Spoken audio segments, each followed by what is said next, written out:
Today we're going to show you how to do a pattern fill in Photoshop. There's several ways to do it. We're going to use it, we're going to do it using the tools that you already know.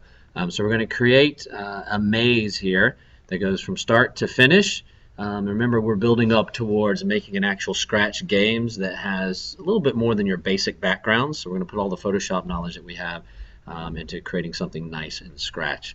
So let's talk about the pattern right here, and then in a following tutorial we'll talk about how to get picture in text, like the fire that's in Fire Rocks here. And then lastly we'll show you how to put a building into a 3D perspective. So this started as a flat building and now it looks like it's going back at an angle. So let's assume this game you got to get the truck through the maze all the way to the building while Fire Rocks shoot at you. That's the game you're going to create in Scratch.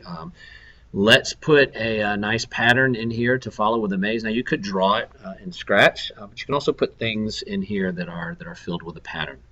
So I'm going to do Control N to do a new document. Remember, we would do the size of the background in Scratch. Right now I'm just going to pull up something so you can kind of see what we're doing. It's not the actual size that we'll use. And I'm going to go online and I'm going to get a background, maybe the grass background. So let's do that. So here I am in Google Images. I've typed in grass pattern and I'm going to right click copy, go into Photoshop, edit paste, and I'm going to Control T. Actually, I'm not going to Control T it. Let me show you how to do this a little better. Let's make it cover half. All right, because we don't want to stretch out our patterns too much. It looks like huge grass blades. It won't look real. So let's duplicate this layer by going over to the Layers palette, right click, duplicate layer. So now that we have two of them, 1 and 2, drag it over to where there's not too many seams in there. We'll show you later how to make it flawless with no seams, but that's pretty darn close.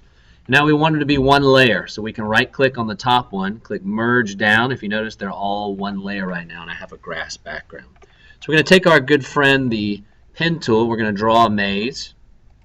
I'm just randomly clicking here. Remember, with your maze you got to end where you started.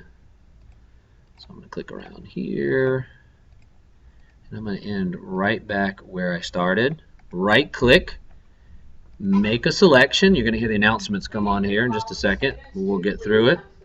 And after I right click, you get the good old marching ants there. If I were to hit delete, you'd have a white path, which is perfectly acceptable. But if we want a grass path, we would have to go Control Shift I or select inverse, that's the opposite of the ants, and then hit delete. All right, I'm going to deselect all of this. Select, deselect. There you go. Then I would drop something behind it. I might put a stroke around it. So let's do that so it looks a little more realistic. Double click on your layer and all this cool stuff will pop open. I'm looking for stroke, which is right there. If you notice, it just put a black stroke there. I can change the size of the stroke. I can change the color of the stroke. So make it dark green so it looks a little bit more realistic. And if I don't want it on a white background, then I can drop just a color back there. Several ways to do that. So I'm going to create a new layer over here. Pull up my layers palette so you can see what's going on.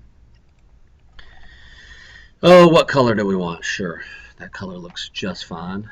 And I'm going to take my rectangular marquee, drag, and say Edit Fill with the foreground color, because I just made the foreground color this awful pea soup green. So after I deselect it and move layer 1 up, you come up with something like that. So if I put a fire truck here and a building here and some text at the top, then I would be done. So that's the first step in creating the background for today's lesson. All right, hopefully you could hear all of that over the bell. Good luck. If you have any questions, let me know.